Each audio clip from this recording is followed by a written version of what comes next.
forma y que no tengamos ninguna dificultad.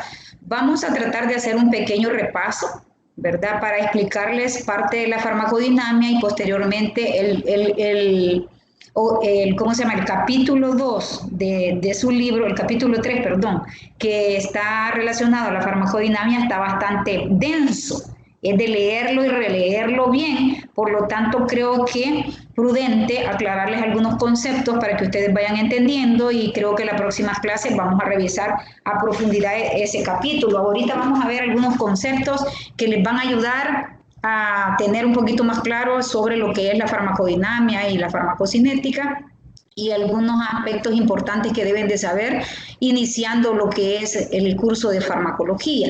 Y ahí vamos a tener, ¿verdad? En primer lugar, una tarea para hoy, ¿verdad? No mires hacia atrás con ira, ni hacia adelante con miedo, sino alrededor con atención. Es importante que ustedes no miren al vecino, no miren a la par, no miren para atrás, miren hacia el futuro, hacia adelante, pónganse las pilas, porque todos tienen que pasar esta materia, es muy bonita, ¿verdad? Muchas veces ustedes la sienten aburrida porque realmente no les gusta leer.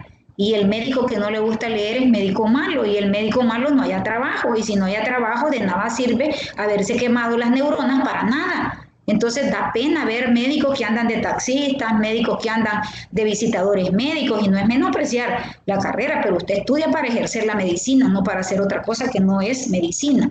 Entonces aquí tenemos, ¿verdad?, una imagen del pintor Pedro Pablo Rubens. Rubens le gustaba pintar a la mujer, pero de una forma voluptuosa, mujeres un poquito voluptuosas, resaltando, ¿verdad?, caderas, glúteos, mamas, y vean ustedes una pintura bastante interesante, ¿verdad? Y la pintura se llama, ¿quién sabe cómo se llama esta pintura?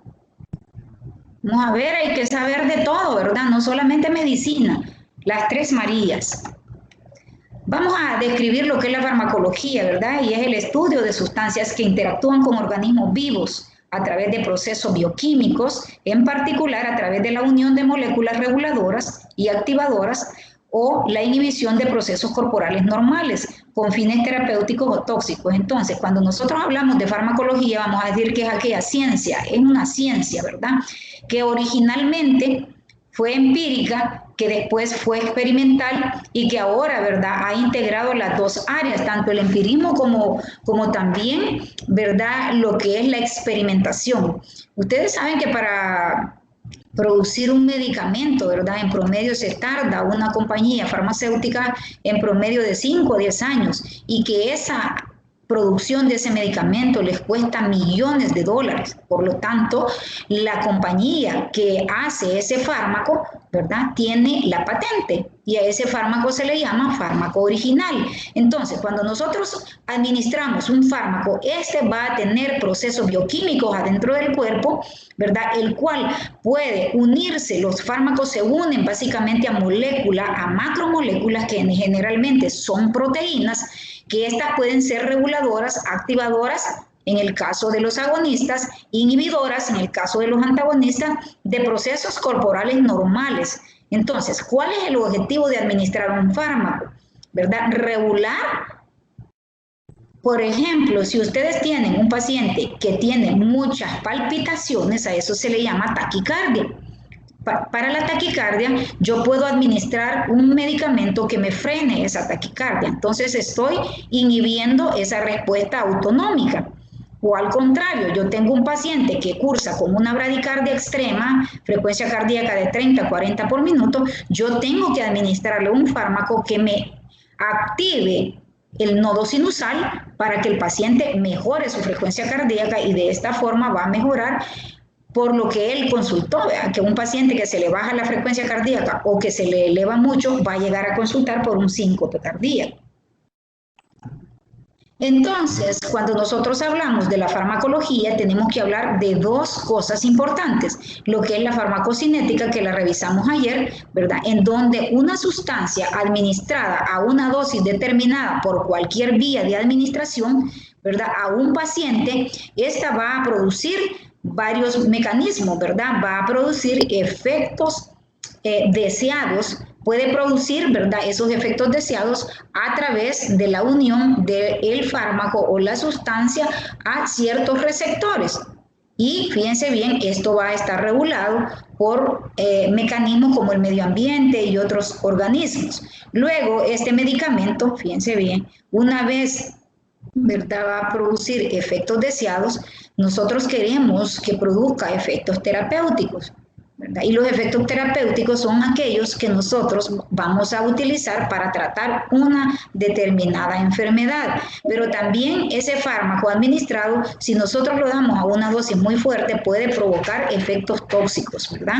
Y veamos nosotros que hay dos áreas en la farmacología que estudian básicamente, ¿verdad?, la toxicidad farmacológica, no solamente a nivel corporal, sino que también la toxicología ambiental, ¿verdad? Se trata de investigar todos aquellos productos o sustancias químicas que vienen a alterar el orden normal de la fisiología de la naturaleza.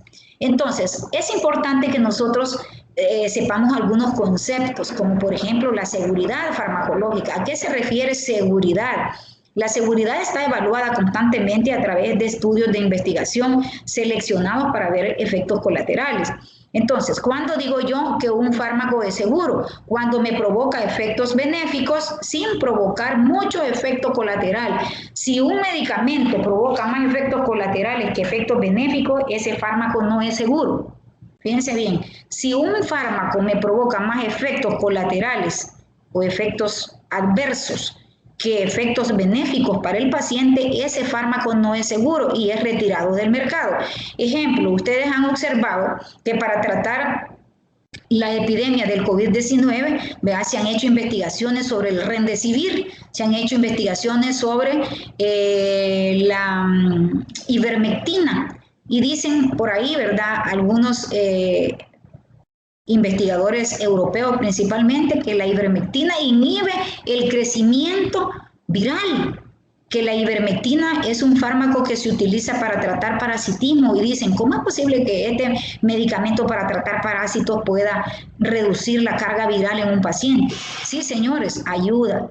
Pero lo que han experimentado es que a dosis tienen que ser a dosis, y perdonen la expresión, de caballo, para lograr esa reducción de la carga viral en el paciente. Sin embargo, se está utilizando con buenos resultados, porque si nosotros damos una dosis muy alta, así como lo recomiendan los investigadores, realmente lo que dañaríamos es el hígado del paciente y le provocaríamos más efectos colaterales que benéficos. Entonces, sí se está prescribiendo la ivermectina en el protocolo de tratamiento de El Salvador.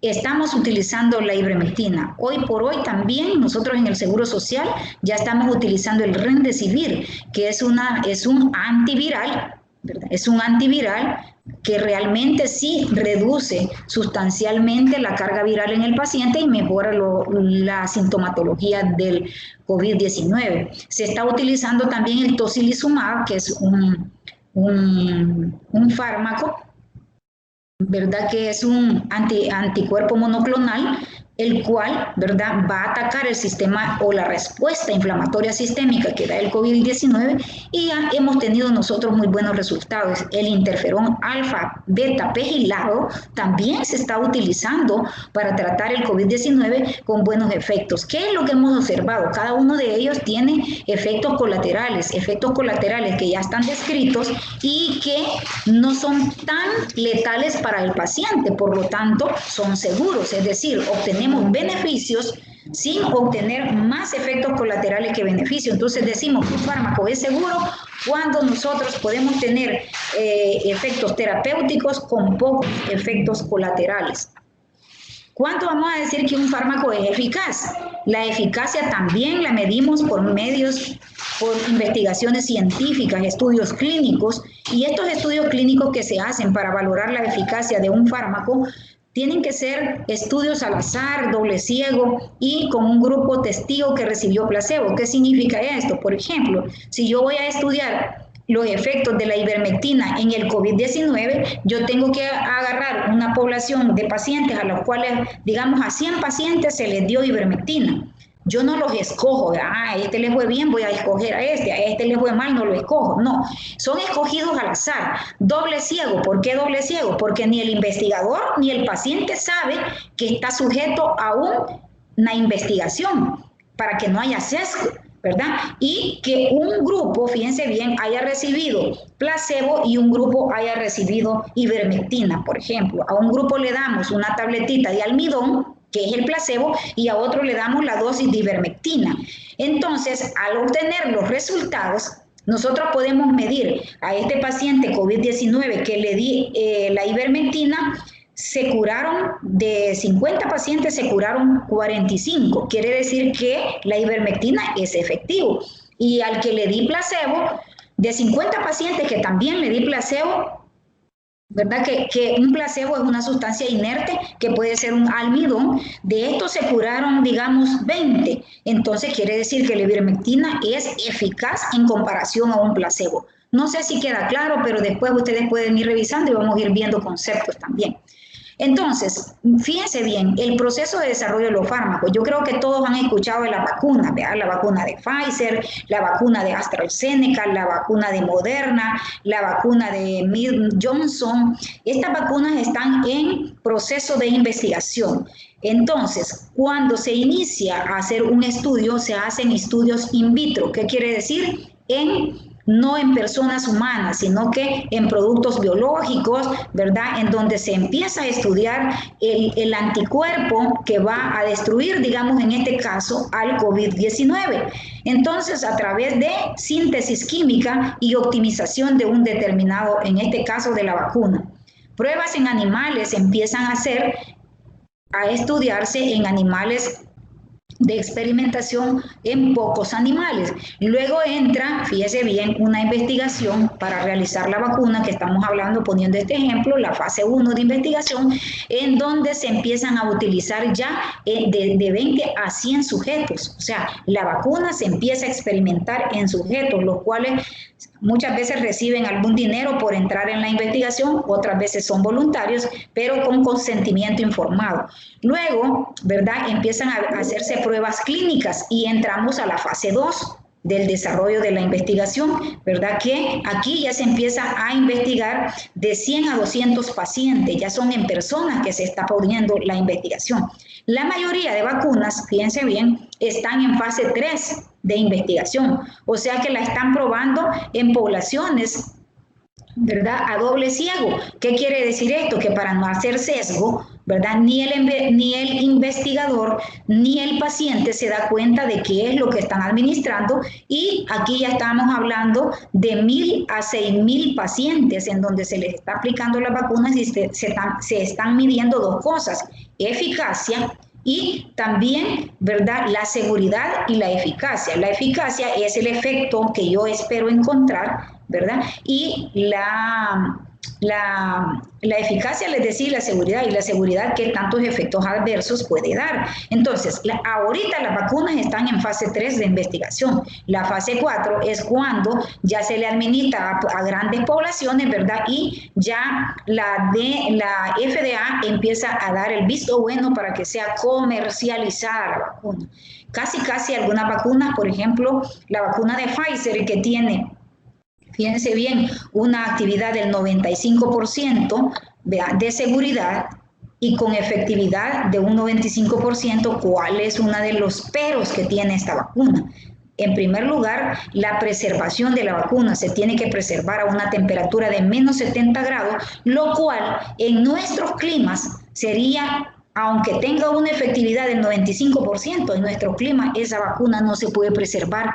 Nosotros tenemos un clima demasiado caliente. Entonces, si no se puede preservar y pierde la cadena de frío, ¿qué va a pasar? Va a ser poco eficaz, va a ser menos efectiva y no va a servir. ¿Cuál es la ventaja de la vacuna que a nosotros nos va a venir? Que es la vacuna de AstraZeneca.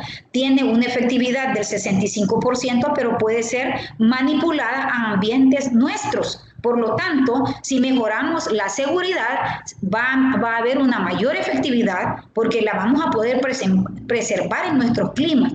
Entonces, ahorita, ¿verdad? Todavía no nos ha ingresado, pero invitarles, ¿verdad? Que no anden haciendo casos de videos que están pasando por ahí una señora enferma, patológica, que anda diciendo que la vacuna aquí, que la vacuna allá. Señores, hay enfermedades que se erradican por vacunas y no se debe de morir un salvadoreño más si ya tenemos la vacuna. Hay que ponernos la vacuna. Cuando ya venga hay que ponérnosla, ¿verdad? Hasta ahora se pueden complicar, sí, hay complicaciones, pero 1 en 1.000.000, ¿verdad? Pidámosle a Dios, ¿verdad?, de que no vayamos a hacer nosotros, pero tenemos que vacunarnos. Funciones de la FDA. Yo creo que todos han escuchado, ¿verdad? La FDA es la Federación de Drogas y Alimentos de los Estados Unidos, es la que básicamente controla y regula toda la producción de medicamentos, así como también, ¿verdad?, comercialización no solo de medicamentos, sino de instrumentos médicos, de equipo médico, de tensiómetros, de estetoscopios, les da el visto bueno para que sean comercializados. ¿Cuál es la función de la FDA? En teoría, ¿verdad?, proteger la salud pública, porque acuérdense que si FDA aprueba un medicamento es que ya ha pasado toda la fase 1, 2, 3 y 4 para que pueda ser vendido y explotado en el mercado. Verifica la eficacia, que tiene que ver con estudios de investigación y en los efectos seguros, ¿verdad? Y también la seguridad, que tiene que ver con efectos adversos de los productos biológicos que se están produciendo constantemente. También la FDA regula los dispositivos médicos, esos alimentos que ustedes venden, por ejemplo, el Epamen, el REN, ¿verdad? O el Proteinex, todos esos medicamentos, el Ensure Advance, el Nepro, todos esos productos alimenticios y nutricionales para los pacientes que adolecen de enfermedades renales crónicas, enfermedades hepáticas, y todos los productos cosméticos éticos, por ejemplo, productos cosméticos para tratar alergias, para tratar el acné, todos esos tienen aprobación por FDA, por lo tanto, si son aprobados por FDA, son seguros. Incluso también la ingeniería de la radiación, ¿verdad? Tantas máquinas de radiación que existen, ¿verdad?, para dar radioterapia a los pacientes con cáncer. Ahora está la radiocirugía, que operan sin haber, ¿verdad?, sin hacer ninguna herida, sino que por radiofrecuencias, la ablación también, que es para curar las arritmias cardíacas en los pacientes. Todos estos dispositivos son regulados por FDA. ¿Qué es una patente? No sé si ya sabían, pero si no, vamos a aclarar un poco este concepto. Son derechos de propiedad intelectuales. Ejemplo, les voy a poner un ejemplo clásico. Si yo hago un libro y yo edito un libro de mi historia, de mis vivencias, yo soy la dueña de esa patente. Yo lo voy a explotar, la patente, por lo menos 10 a 20 años, para después yo puedo liberar ese libro y otro lo puede mandar a imprimir, digámoslo así. Entonces, alguien no puede imprimir antes de 10 a 20 años porque yo lo puedo demandar, lo puedo meter preso, puedo ganar una demanda. Entonces, igual son los medicamentos. El ejemplo clásico que yo les había puesto, ¿verdad? Permítanme un segundito nada más.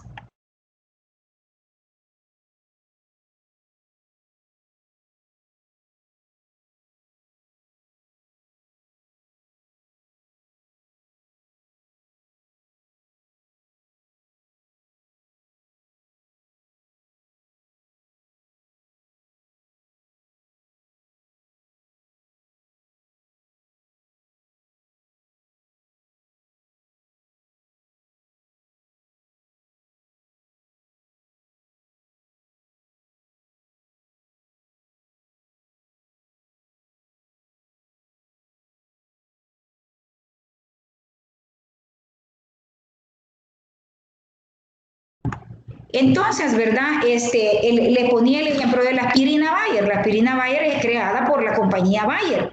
Esta aspirina Bayer explotó su patente, ¿verdad?, a un costo millonario, y por eso es que ellos tratan de recuperar lo que invirtieron en el fármaco. Una vez pasaron 20 años, Bayer libera la patente y hoy por hoy tenemos hasta 10 marcas genéricas de aspirina. Estas marcas genéricas tienen que ser, en teoría, todas tendrían que ser bioequivalentes, pero no es así. Ayer les explicaba yo que era una bioequivalencia, ¿verdad? Y ahorita vamos a ver qué es un placebo. Ya les había mencionado que un placebo es una sustancia inerte. Por ejemplo, si yo tengo un jarabito amarillo, que es, digamos, por ejemplo, complejo B12, y tengo otro jarabito amarillo que solo lleva colorante, y yo le doy esos jarabes a dos poblaciones, si el placebo es igual, los efectos del placebo son igual a los efectos del complejo B12, entonces quiere decir que ese complejo B12 no sirve. Pero fíjense bien, si yo le doy una agüita amarilla y le doy complejo B12 y a los que les di complejo B12 dicen que se sienten bien, que ya no tienen nerviosismo, que les ha mejorado los calambres y todo eso, ¿qué pasa? Entonces demostramos que el complejo B12 es eficaz y efectivo y seguro. En cambio, el placebo, todos los pacientes dicen, no, yo me siento igual, yo creo que eso es agua, ¿verdad? Pero el paciente no sabe que le están dando agua. Entonces, un placebo es una sustancia inerte que no provoca, fíjense bien, ningún efecto curativo. Pero como ustedes saben que aquí influye mucho la subjetividad, si a usted le dicen, fíjese que con esta agüita usted se va a curar de una determinada enfermedad y usted tiene fe, muchas veces ese efecto de sugestión, ¿verdad? Cura más que a veces que el mismo medicamento. Entonces, los placebos siempre son utilizados para investigación científica, ¿verdad? Y los placebos tienen a veces efectos a nivel de los neurotransmisores de la dopamina y esto influye en la curación, aunque sea un placebo. Un fármaco genérico, ya habíamos dicho, ¿verdad? Que era un fármaco genérico, son compañías que elaboran productos y estos tratan de ser lo más biodisponibles al fármaco original. Generalmente son compañías nacionales las que hacen eso. El fármaco biodisponible ya lo habíamos visto, que es aquel genérico que tiene el mismo principio activo, que tiene la misma concentración, que se administra por la misma vía de administración, que tiene los mismos efectos y que tiene una seguridad igual al fármaco original. A eso le vamos a llamar nosotros fármaco biodisponibilidad. Vamos a ver alguna terminología importante en la farmacología, ¿verdad? Y aquí vamos a hablar qué es un fármaco. Es toda aquella sustancia química que al interactuar con nuestro cuerpo va a producir cambios biológicos a través de acciones bioquímicas o químicas. Entonces, la farmacología médica es aquella que se encarga de elaborar sustancias con fines de prevenir una enfermedad, diagnosticar una enfermedad o tratar una enfermedad. Ejemplo, ¿verdad? Para prevenir tenemos nosotros las vacunas. Las vacunas previenen enfermedades. Para diagnosticar, por ejemplo, les puedo mencionar medicamentos como el hidrofonio. El hidrofonio es un anticolinérgico que lo utilizamos para hacer diagnóstico de miastenia grave.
Ya está dentro, doctora. Vuelvo a compartir la presentación.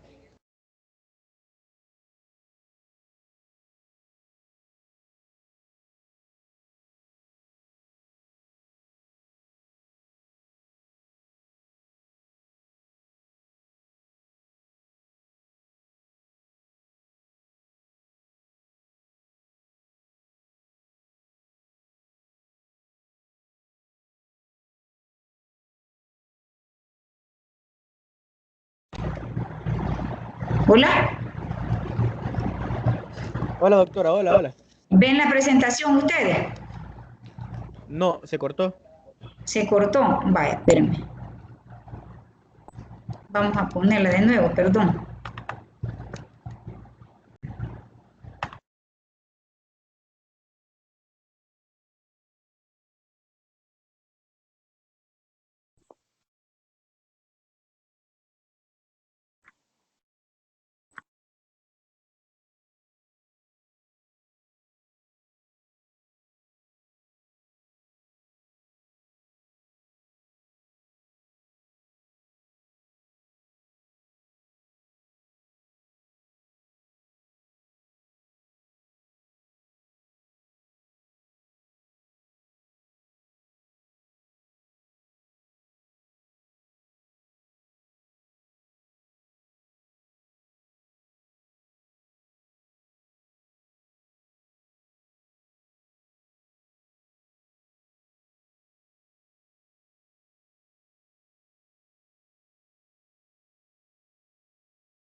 Hola, hola, Ya se, ya se mira. ya se mira. Sí, Y para poner la pantalla completa sería aquí, ¿ve? ¿A dónde? No, aquí, Aquí, ahí para maximizar. Ve, pregúntenle si ya se mira. Mira, ¿la miran completa ustedes? pero yo no la veo. No, no está completa. Espéreme, y entonces ahí, ¿cómo le hago? Espérame, Jonathan.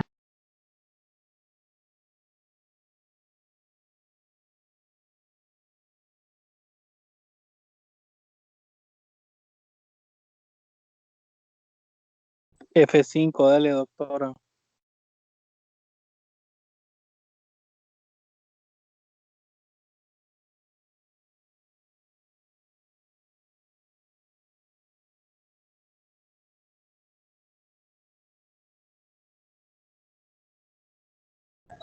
Hoy sí, ya está en pantalla completa.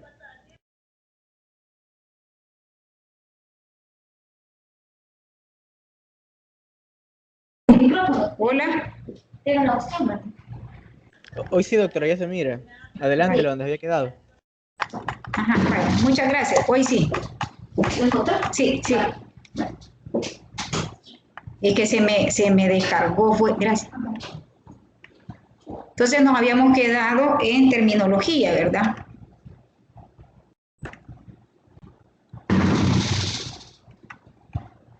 Perdón. Y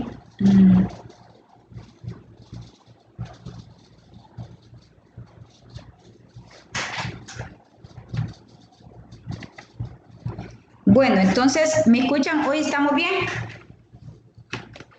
Hola. Sí, sí, sí, estamos bien. Hoy sí. Entonces nos habíamos quedado que era la farmacología médica, decíamos nosotros que era una ciencia que sirve para prevenir, le ponía el ejemplo de las vacunas, sirven para prevenir enfermedades, ¿verdad? Para diagnosticar, les mencionaba el hidrofonio, que es un antimuscarínico, que sirve para hacer diagnóstico de la miastenia gravis, que es una enfermedad autoinmune que ataca a una gran cantidad de personas y obviamente para tratar enfermedades, que cuando nosotros tenemos una infección, pues vamos a dar un antibiótico, tenemos una enfermedad inflamatoria, vamos a dar un antiinflamatorio, tenemos una enfermedad viral, vamos a dar un antiviral y así sucesivamente, ¿verdad? Entonces, esto es importante, la farmacología médica es la ciencia que va a estudiar básicamente las sustancias que van a interactuar con nuestro organismo, ya sea estas para prevenir, diagnosticar o tratar enfermedades.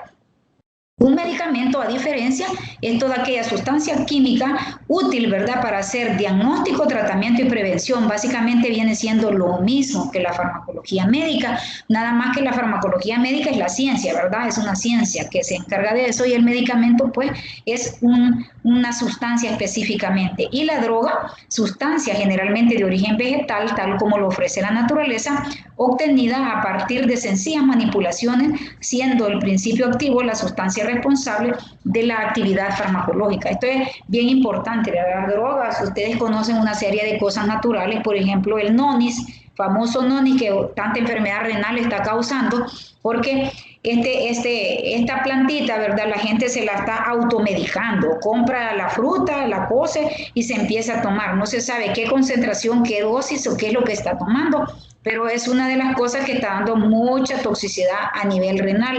Por lo tanto, una droga tiene que ser estudiada, investigada y aprobada por FDA para poder ser utilizada. No es que vamos a estar nosotros tomándonos a la buena de Dios, ¿verdad?, cualquier medicamento.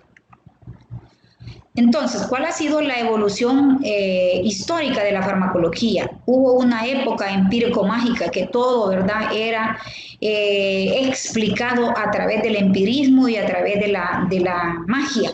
Ejemplo, ¿verdad? Ustedes han leído la Biblia, creo que en todos el Nuevo Testamento, en los Evangelios, mencionan, ¿verdad?, de que las personas antes que convulsionaban decían que estaban poseídos por el demonio y entonces le aplicaban de acuerdo a las teorías que ellos tenían en ese momento tratando de darle una explicación mágico-religiosa. Luego viene un poquito más avanzada, ¿verdad?, la época técnica en donde ya aparecen Dioscórides y Galeno con algunas teorías, ¿verdad?, teorías de básicamente de medicina ya un poquito más avanzada como es la alopatía, la homeopatía, ¿verdad? Y por último viene el nacimiento en donde Paracelso ya estudia lo que es la iatroquímica.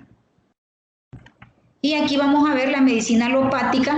La medicina alopática, esta era una medicina que la hacían, ¿verdad? Que a una enfermedad había que tratarla con algo diferente a la enfermedad. Por ejemplo, si tenía nada más que ellos utilizaban dosis tóxicas hasta que muchas veces terminaban con la vida del paciente. Por decirle algo, a un paciente que presentaba una gastroenteritis aguda o una diarrea aguda, ellos venían y le daban alguna sustancia natural, ¿verdad?, que le provocaba estreñimiento extremo, a tal grado que el paciente se obstruía y se moría. Entonces vieron de que la medicina alopática no era muy efectiva porque finalmente terminaba con la vida de los pacientes. La medicina homeopática es aquella medicina que se encargaba de similis similabis, quiere decir similar a la enfermedad. Entonces, estos homeópatas eran extremos también. Por ejemplo, a alguien que le daba fiebre, le ponían algo para que la temperatura corporal se le aumentara más y esto producía daño en los órganos y finalmente la muerte del paciente. Entonces los homeópatas fueron viendo de que su medicina no era una medicina eficaz, era una medicina que, a diferencia de la homeopatía, que era lo contrario para tratar la enfermedad, estos daban, si alguien tenía diarrea, le daban un laxante para que hiciera más diarrea y de esa forma curaban, según ellos, ¿verdad? Pero lo que provocaban era grandes deshidrataciones, desequilibrio electrolíticos en los pacientes y muerte finalmente por que se les bajaba el sodio, el potasio y todo eso, ¿verdad? Y por último aparece, ¿verdad?, la terapéutica galena, que es la que tenemos actualmente, ¿verdad?, y que es en base a la experimentación, ¿verdad?, y a la eficacia y a la seguridad de los fármacos. También algunas ramas de la farmacología, como es la farmacología química, que estudia la estructura química de los fármacos, ¿verdad?, para obtener síntesis y relaciona la estructura del fármaco con la actividad. Tenemos también la farmacotecnia o farmacología galénica, que se ocupa de la adecuada preparación de los medicamentos y su utilización terapéutica. Y vamos a tener la etnofarmacología. Esta básicamente es que estudia las propiedades de las plantas con fines medicinales en pueblos indígenas. Acuérdense ustedes que la mayoría de medicamentos que nosotros hoy consumimos, que son elaborados en las industrias químicas, muchos son productos de plantas naturales. También tenemos la farmacocinética, que estudia todo aquel fenómeno, ¿verdad?, que un determinado fármaco, una vez ingresado al cuerpo, qué es lo que le hace el cuerpo al fármaco. Y la farmacodinamia, que vamos a revisar un poco en esta mañana, es aquellos efectos del fármaco en el cuerpo, es decir, lo que el fármaco le hace al cuerpo. Es decir, vamos a estudiar y vamos a aprender lo que el mecanismo de acción, de penetración del fármaco, de unión a receptores y los efectos, ya sean efectos terapéuticos, efectos subterapéuticos o efectos básicamente letales que puede tener el medicamento, ¿verdad? Permítanme un segundito. Dime, Felipe. Ya me voy a comunicar contigo, Felipe, que estoy dando clase. Bye.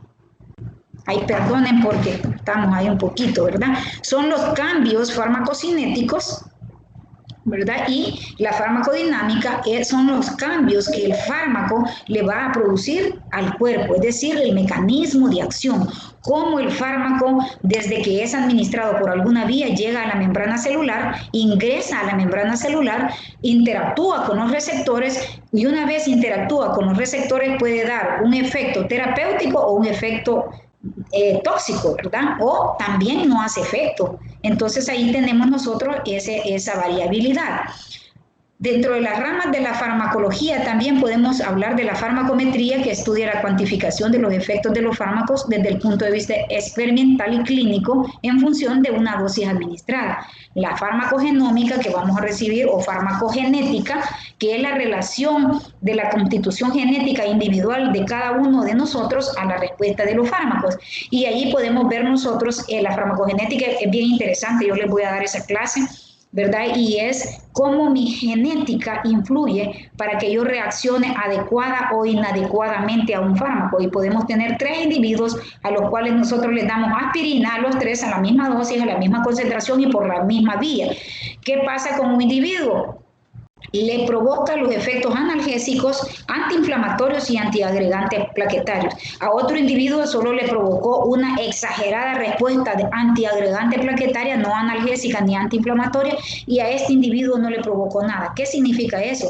La farmacogenómica, mis genes reaccionando ante una droga. Eso, como cada uno tenemos nuestra propia genética, cada uno vamos a reaccionar, y puede ser que a otro que le di a un cuarto le provocó la muerte, una reacción anafiláctica y se murió. Entonces vean ustedes que la genética influye mucho, y por eso vamos a ver un apartado específico de farmacogenética. La farmacoterapia, ¿verdad? Estudio de la utilización, ¿verdad?, de los fármacos en las modificaciones fisiológicas, diagnóstico, prevención de las enfermedades, ¿verdad?, en las indicaciones y las contraindicaciones. La toxicología, pues, son los efectos tóxicos de cada uno de los fármacos, y la farmacoepidemiología estudia el impacto de los fármacos en cuanto a los efectos benéficos y adversos de grandes poblaciones. Tenemos también, ¿verdad?, lo que es la cronofarmacología, estudia los efectos de los fármacos en función de las características biológicas, temporales y ritmos biológicos. Y la farmacología clínica, que ya la habíamos visto, ¿verdad?, estudia básicamente todas las acciones o efectos de los fármacos en un hombre sano, en un hombre enfermo, y también con fines de investigación científica. Tenemos la farmacoeconomía, que es la que estudia el costo de los medicamentos, así como también el proceso de desarrollo, fabricación, comercialización, ¿verdad?, e impacto económico y estatal de los fármacos. Y la terapia genética, que es lo que está de moda, ¿verdad? Y que, por ejemplo, si a mí me han desarrollado la genética, por ejemplo, me han hecho un cariotipo y me dicen, mire, doctora, usted no puede consumir aspirina, se va a morir, ¿verdad? Porque ya me descubrieron que yo tengo un gen específico que voy a provocar una reacción tóxica y letal hacia la aspirina. Y puede ser que a otro paciente le digan, mire, usted si toma estatina va a presentar una reacción, una miositis severa y puede quedar inválido, no la consuma. De eso se trata la farmacogenética. Nosotros estamos a años luz de tener una farmacogenética, pero sí tenemos que saber, ¿verdad? Porque muchos de ustedes se van a ir a ejercer a otros países en donde la farmacogenética está muy de moda, ¿verdad? ¿Cuál es la naturaleza física de los fármacos? Los fármacos pueden estar en estado sólido como la aspirina, la atropina, en estado líquido como la nicotina y el alcohol, o en estado gaseoso como es el óxido nitroso, el óxido nítrico, que viene en un gas inhalado para tratar algunas enfermedades. También, ¿verdad?, vamos a tomar en cuenta que los fármacos pueden tener un tamaño específico. Este tamaño, ¿verdad?, va a ser pequeño, puede ser grande o puede ser mediano. Aquí les dan algunos ejemplos. Y también tienen que saber que todos los fármacos van a tener un blanco. Ese blanco se llama receptor, y que ese receptor generalmente son proteínas. Entonces, la naturaleza de los fármacos puede ser de tres orígenes. Origen vegetal, ¿verdad?, en donde vamos a ver nosotros el opio, que es un ejemplo de fármaco de origen vegetal. Del opio, de la planta del opio, se extraen todos los analgésicos de tipo opioides, que son para tratar las enfermedades o los dolores por cáncer, ¿verdad?, que son los analgésicos desde el punto de vista clínico, ¿verdad?, que tratan los dolores severos, principalmente el dolor oncológico o dolor provocado por el cáncer. La tropa belladona, de donde nosotros obtenemos básicamente la atropina, el sulfato de atropina, que sirve, que es un colinérgico, que sirve para tratar toxicidades por la acetilcolina. Tenemos también el café, que el café no solo tiene propiedades estimulantes del sistema nervioso central, ¿verdad?, sino que del café se derivan muchas sustancias para tratar una enfermedad que se conoce como el asma, que ustedes ya la han padecido algunos, ¿verdad? Entonces, del café, del chocolate, de algunas sustancias, obtienen lo que es la teofilina, la aminofilina, que sirve como un broncodilatador para tratar la enfermedad conocida como el asma. Tenemos las hojas de digital, de donde se obtiene la digitoxina, valga la redundancia por su nombre, ¿verdad? Hoja de digital, la digitoxina, o también conocida en el espectro médico como digoxina. Y tenemos algunos hongos que tienen efectos terapéuticos. Aquí vemos algunas plantitas también, ¿verdad? Y aquí surge un chistecito, ¿verdad?, que dicen que en la presidencia del doctor Armando Calderón Sol, ¿verdad?, vino él y mandó a poner en todos los semáforos van a ponerle, le indicó al viceministro de Transporte, una cabecita de ajo en cada semáforo y le preguntan, pero señor presidente, ¿y por qué vamos a hacer eso? Y dice él, porque me han dicho que el ajo mejora la circulación. Entonces vean ustedes la ignorancia, ¿verdad? Y al presidente que más memes le hicieron fue al presidente Calderón Sol, ¿verdad? Aquí tenemos esta plantita, ¿verdad? Que es la, ¿cómo se le llama esto? Ayúdenme ahí. Sirve para la tos, las infecciones, Jengibre. jengibre. Solo uno. ¿Cómo se le llama? Jengibre, doctora. Jengibre. Y aquí tenemos, ¿cómo se le llama a esta? Vamos a ver. El cannabis, ¿verdad? La marihuana. Y aquí tenemos la sábila, que hoy se está procesando como un potente antiinflamatorio, ¿verdad? No se toma así la sábila porque es hasta abortivo. Y tenemos los fármacos de origen animal. Dentro de ellos tenemos el aceite de hígado de bacalao que se ha utilizado, ¿verdad?, como un nutriente, las cantáridas, las hormonas, principalmente la insulina, que inicialmente se obtenía de los cerdos, luego del ganado, luego vieron que la insulina era muy altamente alergizante y empezaron a procesar por reingeniería genética insulina humana, y hoy tenemos varias insulinas humanas que precisamente lo que tratan de evitar, ¿verdad?, son las reacciones alérgicas. También tenemos un poco sobre nomenclatura. Por favor, esos micrófonos, ese gallo ya tiene que estar dormido, a esta hora ya no, ¿verdad? La nomenclatura de los fármacos, en donde nosotros podemos ver que todo fármaco, fíjense bien, en su etiqueta va a tener un número o código. Este número o código es la designación codificada que le da el grupo químico que elabora o investiga una determinada sustancia química o fármaco. Y entonces tenemos el nombre químico, que depende de la estructura química. Tenemos el nombre genérico, que para fines prácticos esto es importante que como estudiantes de medicina ustedes lo sepan, que los nombres genéricos son todos aquellos fármacos que van a tener el mismo nombre en todos los países del mundo. Ejemplo, si nosotros tenemos la insulina glargina se va a llamar glargina en Europa, en Sudamérica, en Norteamérica, en América Central. Pero el nombre comercial es el nombre con que cada compañía registra su insulina glargina. Por ejemplo, en El Salvador nosotros tenemos dos tipos de insulina glargina que la produce la compañía Sanofi Aventis, que se llama la insulina Toujeo y insulina Lantus-Solostar. Entonces, ustedes pueden ver que la insulina glargina aquí en El Salvador la van a encontrar con esos dos nombres, Toujeo o Lantus-Solostar. Entonces, puede ser que esa insulina glargina en Guatemala tenga otro nombre, en Estados Unidos tenga otro nombre, pero en todos los países la insulina glargina se va a llamar así. Nombre genérico, oficial o denominación común internacional. Se va a llamar insulina glargina aquí en China, ¿verdad? Terminología quiralidad. Y vamos a decir que la quiralidad es una propiedad inherente de cada uno de los fármacos o moléculas, ¿verdad?, que van a tener casi siempre un enantiómero en su composición química. Tenemos la constante de disociación, que ya muchas veces la hemos estudiado en química, la farmacocinética, que ya la vimos, su farmacodinámica, que es el mecanismo de acción igual, fármaco y receptor.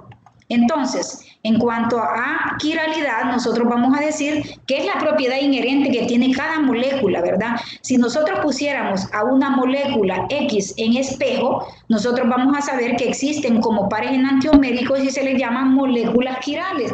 Y que fíjense bien que la mayoría de fármacos que nosotros recetamos hoy en día son moléculas o vienen como enantiómeros quirales. En cuanto a la farmacocinética, ya vimos que básicamente lo que estudia es el ADME, ¿verdad? La liberación, absorción, distribución y el metabolismo de una droga desde que ingresa hasta que es eliminada del cuerpo.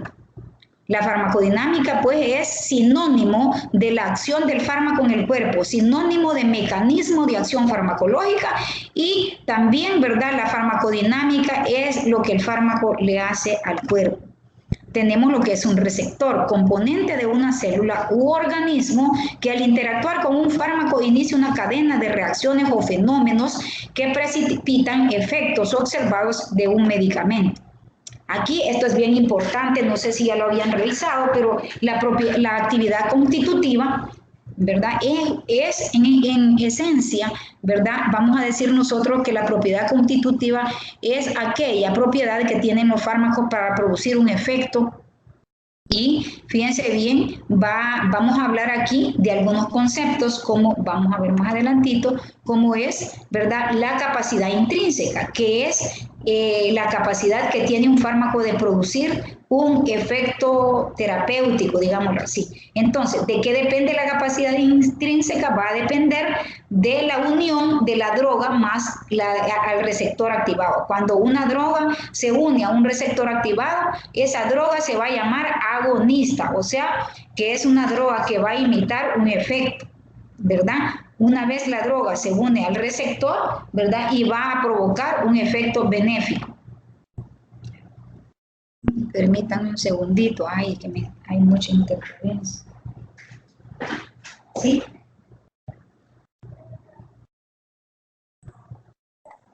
Uh-huh.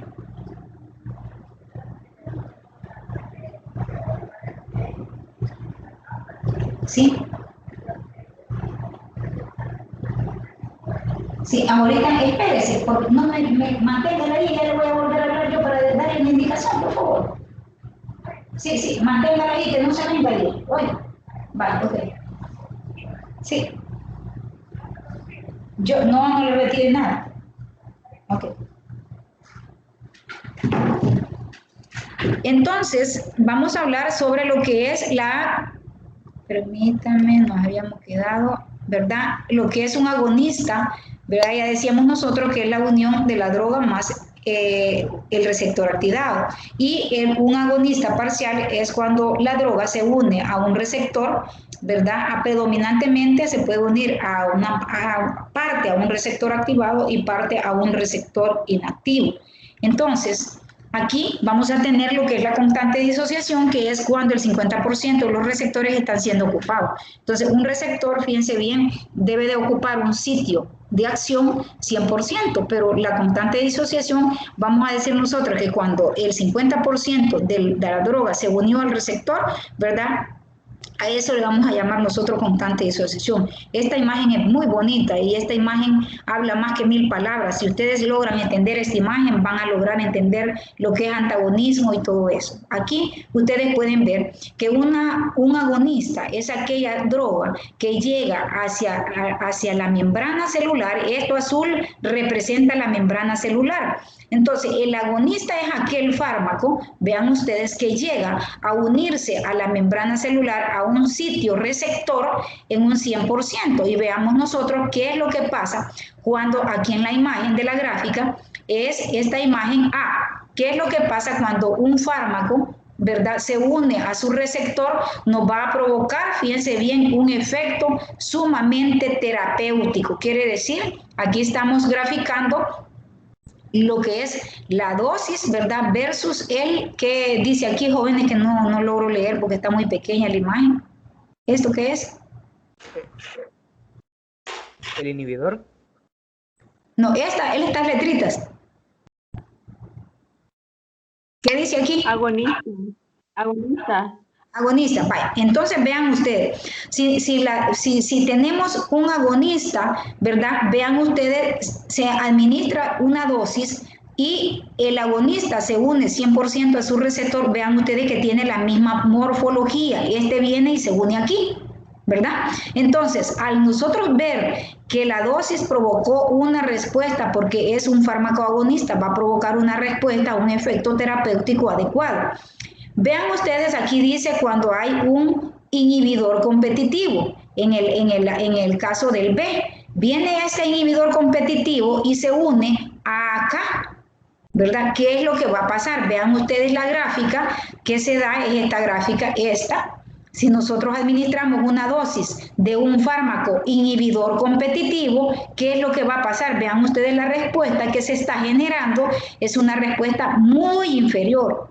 ¿Por qué? Porque su nombre lo indica. Inhibe competitivamente al agonista. Entonces van a observar una gráfica bien disminuida con relación a esta gráfica que tenemos aquí. ¿Qué pasa cuando nosotros tenemos un activador alostérico? Que es esta gráfica color verde más Claro, con fíjense bien, un activador alostérico lo que nos está provocando es, si se une acá esta droga, miren ustedes la respuesta a un activador alostérico, da una respuesta muy favorable. ¿Y qué pasa si nosotros tenemos que se llama un inhibidor alostérico? Se une, viene y se une a esta parte de acá. Miren ustedes la respuesta que se obtiene, es una respuesta muy pobre. ¿Por qué? Porque está inhibiendo. Entonces, cuando nosotros hablamos de un fármaco agonista, es aquel que suma, digamos así, los efectos. Un fármaco antagonista es aquel que resta los efectos. Entonces, aquí tenemos un agonista puro, fármaco que posee una afinidad por el receptor activado y provoca un efecto máximo. Aquí podemos ver, droga unida al receptor nos va a provocar un efecto máximo. Y tenemos acá lo que es un agonista inverso, que decimos que cuando el fármaco tiene mayor afinidad por el receptor inactivo que por el receptor activado, va a producir efectos opuestos al agonista. Es decir, si yo, por ejemplo, administro una benzodiazepina para dormir, ¿verdad? Y esta benzodiazepina, ¿verdad? Yo le administro el flumazenil, que es un antagonista de las benzodiazepinas, que es lo que voy a lograr, un efecto agonista inverso, ¿verdad? Es un efecto agonista inverso. ¿Por qué? Porque me está provocando un efecto diferente al efecto que yo ando buscando. Aquí tenemos un antagonista. Ejemplo de antagonismo, tenemos antagonismo que puede ser competitivo reversible y competitivo irreversible, ¿verdad? Y entonces vamos a decir nosotros que un antagonista es aquel fármaco que impide la unión de la droga al receptor. Por lo tanto, ¿verdad? Este puede ser de tipo reversible y puede ser de tipo irreversible. Mecanismos de penetración, que ya los vimos ayer, ¿verdad? En donde puede haber mecanismos de penetración por difusión acuosa, ¿verdad? Al espacio intersticial, la membrana celular, puede haber una difusión lipídica de ácidos y bases débiles a través de transportadores, que lo vimos ayer. También puede haber el mecanismo, que esto no se los dije ayer, pero sí es bien importante que lo sepan, la endocitosis, ¿verdad? Que en donde la membrana celular hace una forma de invaginación para que el fármaco pueda penetrar al interior del citoplasma de la célula, o al revés, ¿verdad? El caso de la exocitosis, en donde el fármaco expulsa básicamente de la membrana celular algunas sustancias. Un ejemplo clásico son los neurotransmisores. Casi la mayoría de neurotransmisores endógenos que tenemos en nuestras células se van a expulsar de la célula a través de un mecanismo de exocitosis. El ejemplo tenemos la acetilcolina, la adrenalina, la noradrenalina, que se liberan por el mecanismo de exocitosis. Tenemos algunos antagonismos. El antagonismo fisiológico, pues nosotros ya sabemos que la adrenalina es completamente antagónica a la acetilcolina. ¿Qué hace la adrenalina del corazón? Aumenta la frecuencia cardíaca, aumenta la fuerza de contracción, aumenta la capacidad de conducción eléctrica y aumenta el inotropismo. En cambio, la acetilcolina disminuye la frecuencia cardíaca, disminuye la fuerza de contracción, ¿verdad? Y va a provocar todo lo contrario de lo que nosotros estamos viendo. Bueno, muchas gracias, y en la próxima sí nos vemos, ¿verdad? Ojalá que no haya mucha intromisión, y les agradezco. No sé si tienen alguna preguntita. ¿Jóvenes? ¿Hola? Doctora, Dígame. tengo una duda de la clase de ayer, que usted decía el ejemplo que nos dio de la acetaminofén. Ajá. El tiempo que duraba el efecto en el cuerpo del fármaco. ¿Qué pasaría si las dosis fueran seguidas? Que a veces hay algunos pacientes que se toman el medicamento, digamos, 1 hora de diferencia porque no le hizo nada, una pastilla, se toman una y otra y así.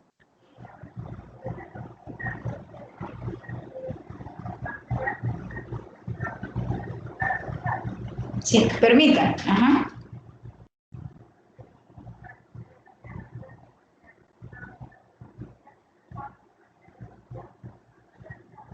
Ok, va, está bien. Va, está bien, gracias. Me decía con la dosis de acetaminofén, ¿qué es lo que no entendiste? No, que a veces hay personas que porque no le hace el efecto rápido, que ellos esperan, se ponen a tomar más y más entre un lapso de 1 o 2 horas. Ujú.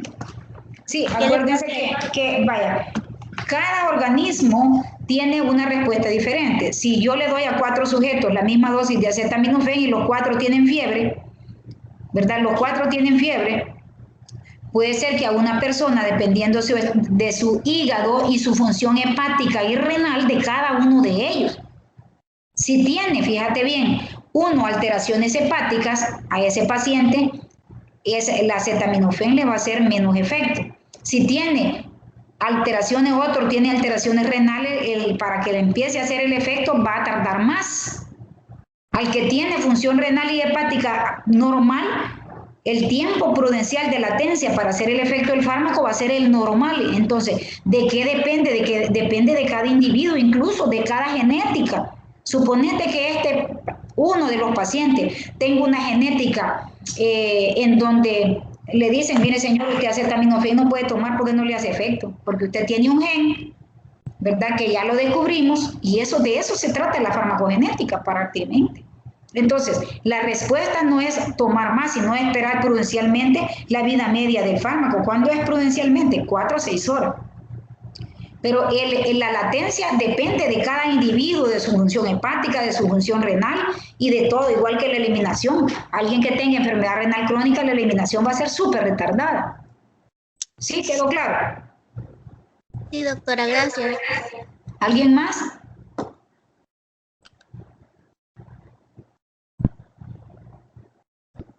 Bueno, si no damos por finalizada la clase, les agradezco, ¿verdad?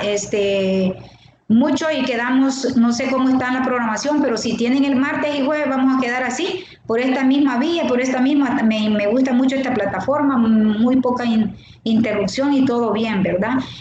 A estudiar ese capítulo del libro, ¿verdad? Para que entendamos una serie de gráficas que aparecen ahí, que yo creo que ha sido un preámbulo para que ustedes puedan ir entendiendo algunos conceptos. Muchísimas gracias, oye.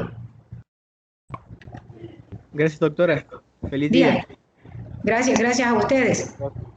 Ok, Gracias, doctora. Feliz día. gracias. Bendiciones, feliz fin de semana también. A cuidarse todos, ¿verdad? Gracias, igual. Muchas gracias, Gracias, doctora. doctora. Gracias, doctora.